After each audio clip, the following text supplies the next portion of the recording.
Hello, I'm Susan Brooks Thistlethwaite, President Emerita and Professor Emerita of Chicago Theological Seminary, and I'm going to share with you this talk, Keynote, for your Rocky Mountain Conference. Now, when Sue Art first asked me to do this, we were talking about, talk something about the future. And the image that came to my mind was Jonah and the whale, sitting around there in the belly of the whale and saying to myself, it's so dark in here, I can't see anything. It's a big, big gray whale. And from this perspective, it seems ridiculous to say what's next. We're in here. We're in this dark. How can we see anything? And I pondered that for a while. And so, suppose in 2019 I showed you this photo, and I predicted that in 2020, Senator Mitt Romney would march in a Black Lives Matter demonstration wearing a mask and chanting Black Lives Matter. And in 2019, you might have said, Susan is losing it. Okay, so predicting the future is not going to happen. However, it does seem to me there are things we are learning now. Now, I wrote this book, Women's Bodies as Battlefield. It is basically the summary of all the work that I have done in my life on violence against women and against war. And I'm not going to inflict a lot of theory on you. Really, I'm not. But I did invent this theory of critical physicality. And what I mean by that is think with the body. And I'm going to carry that through our time together here. All right, now, look, the virus is winning. Okay, let's just get that. A political strategy of ignore the virus and it will go away has been disastrous. We're going to have to learn to live with this virus for a very long time. Vaccines are still, in my family are doctors, medical scientists. I polled the group, and in fact, vaccines a long way away. Hope for this is not a strategy. And the length, the immunity you may get from this would be short. Short. There are surely more of this kind of virus on the way. And I just imagine you saw the pictures of those pigs in China. Is there another H1N1 virus on the way? Who knows? But COVID-19 theology is love of mask and neighbor. Masks, social distancing, generally protect others. This is a theology we can get behind, are behind. But politicizing mask wearing is a way to further social polarization. It's astonishing. The rest of the world looks at us like we're stark raving mad, but this is what's happened. So political polarization is a body theology problem. It's either them or me. Life, death.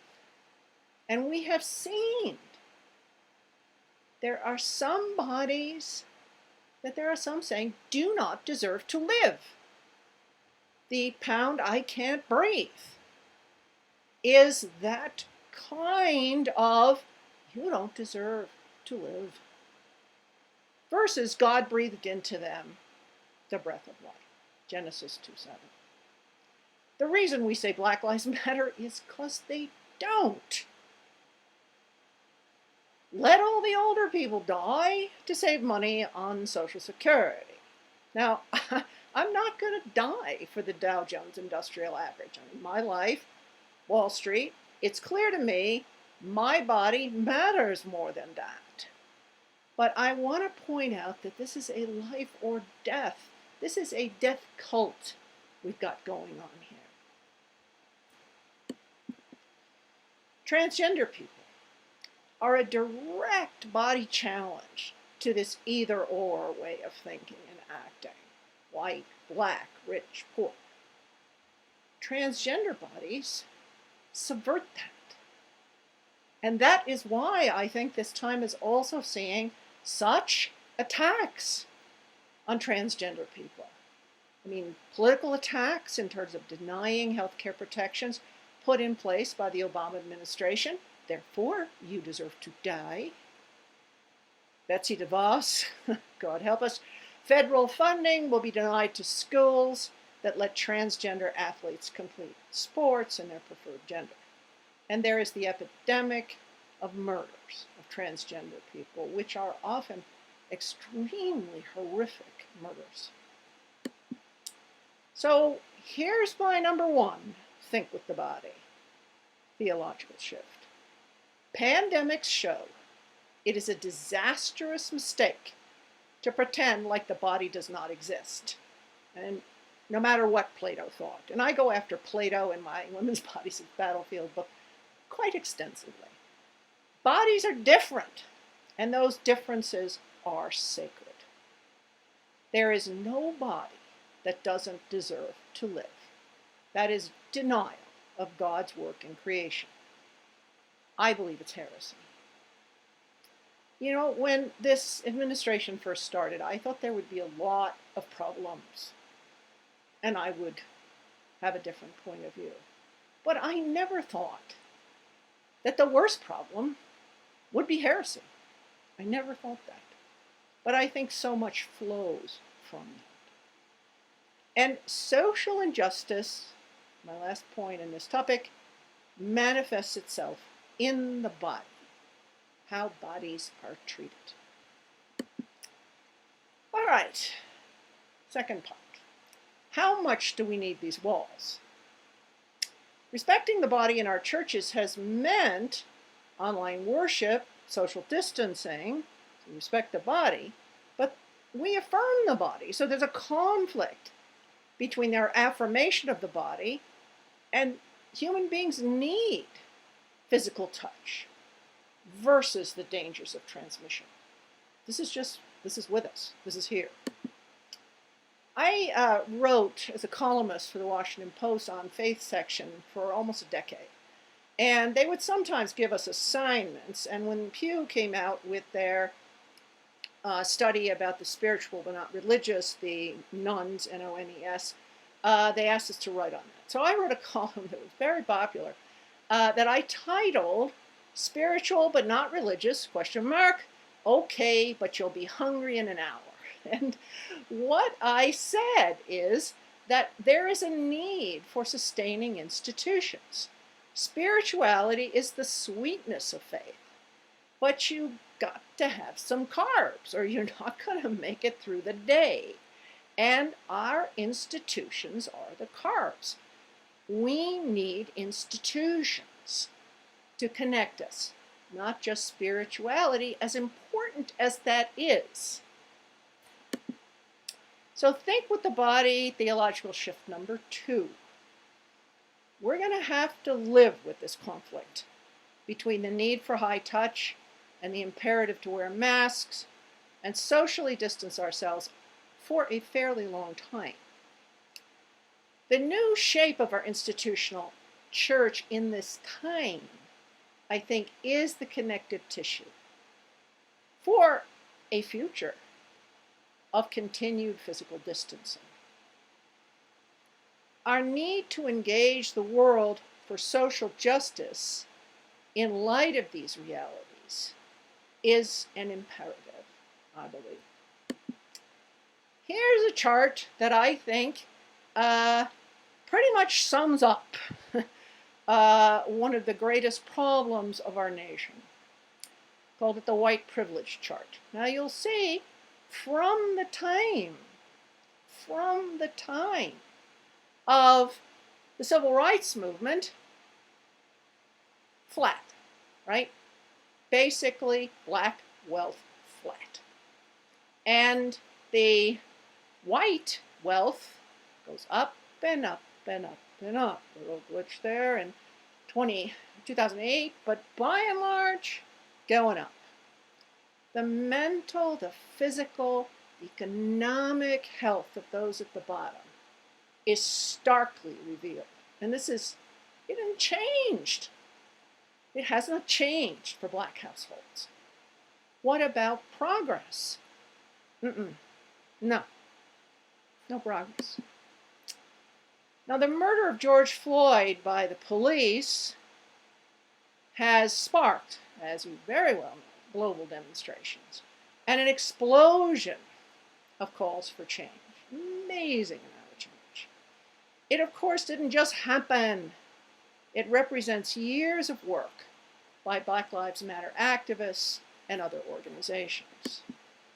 In Colorado, the liturgical expression of kneeling happened at demonstrations in Colorado and around the nation.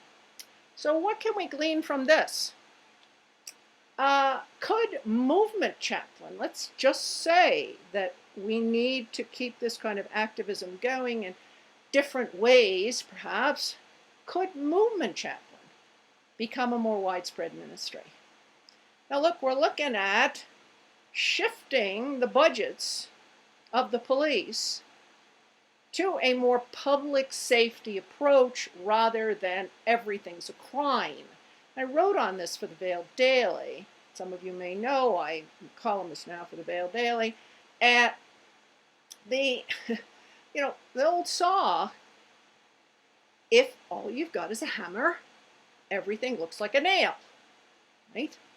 So if all you've got is criminality as your paradigm for social unrest, then everything, like homelessness, is going to look like a crime.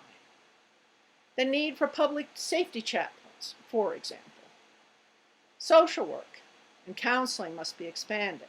I've got 2 websites for you to visit here. Faith Matters Network out of Nashville does use Chaplin-specific language, and these are programs to teach people to be movement chaplains.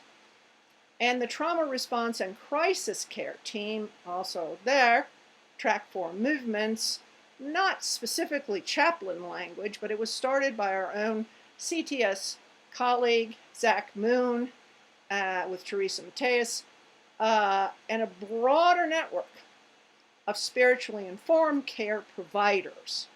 Mental health, for example, which theoretically, if we're able to get this shift in police budgets, will expand chaplains, religious leaders, and so forth, focusing on trauma. And I'm going to come back to trauma.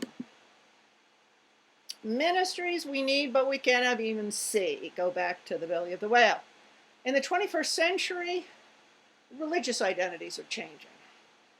What seems to me addressing the moral and theological and spiritual needs of movement participants may not only happen in and through congregations. There's an increasing need to meet people where they are, in the streets, the planning meetings. I was just at a Zoom city council meeting here in the Veiled Valley. Boy, did they need some spiritual help. And in the newly envisioned spaces that don't even yet exist. Trauma. Can you not say that this time has been traumatic and it's just not going to disappear? People hold trauma in their bodies and in their minds. It can contribute to chronic diseases, diabetes, heart disease, arthritis, anxiety, depression, hyper-awareness, hypersensitivity. How traumatic the pandemic of COVID-19 has been.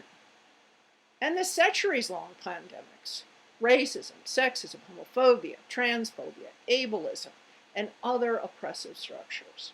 They are traumatic, and people get traumatized, and they hold it in the body. Thinking with the body, it seems to me, requires we reorient our ministries both within and without the church, in light of this pandemic of trauma. So think with the body. Number 3, racism will not go away because of these current Herculean efforts to expose it. Good things happen, but there's a lot of backlash possible too, inevitable backlash.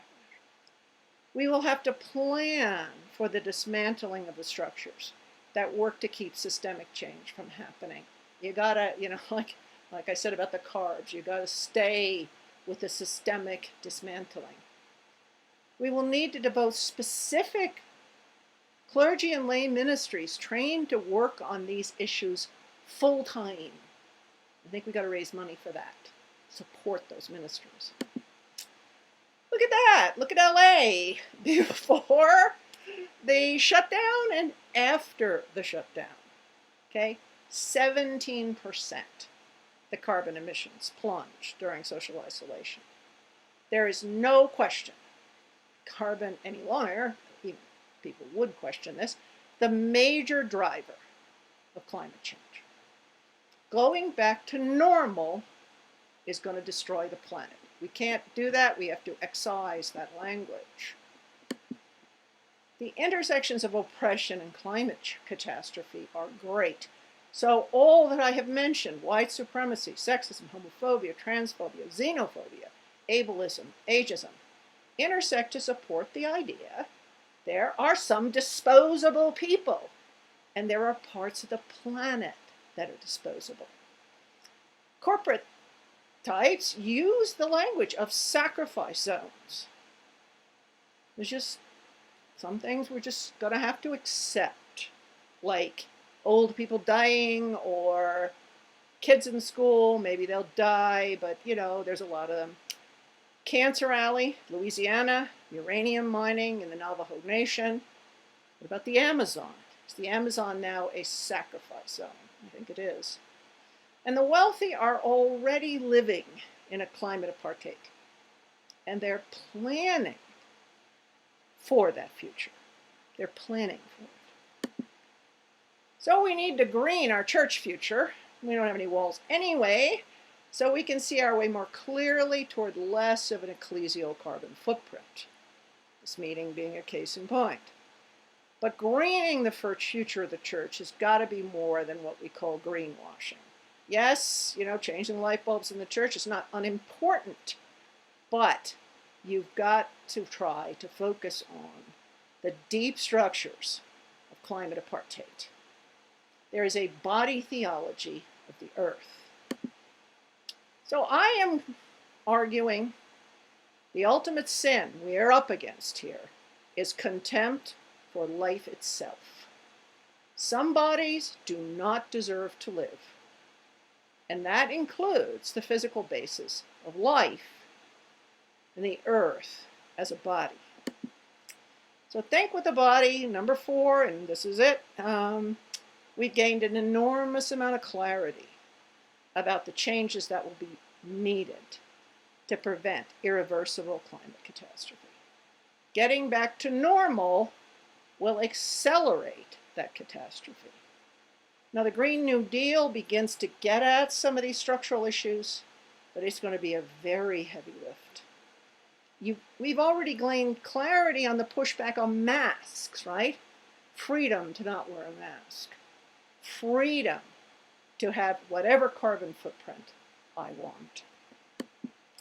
So we got to shift our priority to body-centered churches. Vulnerable bodies to disease, to oppression, are our constant priority, and we have to help each other see that. The structures that render bodies vulnerable are the focus of our activism. We have to have the courage to look at the places we may hold certain bodies in contempt, and this may include your own body. Something that after decades of work on domestic violence, I can tell you for sure that a lot of people hold their own bodies in contempt. And we have to work on that. And we have to make a change. Why do we do this? for the love of God and neighbor, and the spectacular beauty of all that God has created. Now, I've got some suggested discussion questions for you here. How does it make you feel to realize, if you did not already do so, that COVID-19 will not be conquered like polio? We're not going to get past it completely. And it will be with us, hopefully in a much diminished way, but it's not going away. What has been your experience of this shutdown period? Your family, work, your play, your church. How did that feel? How does it feel? Do you think the framing of the lecture as Think with the Body was helpful? Why? Why not? Contempt for certain bodies goes so far as to deny them the right to be alive. Do you think it's helpful, useful to understand this is contempt for God as creator? Do you think it's heresy? New ministries and roles for churches are emerging in this time. Some of them are already here, some we're going to have to invent. Which ones do you identify with? Thank you for listening.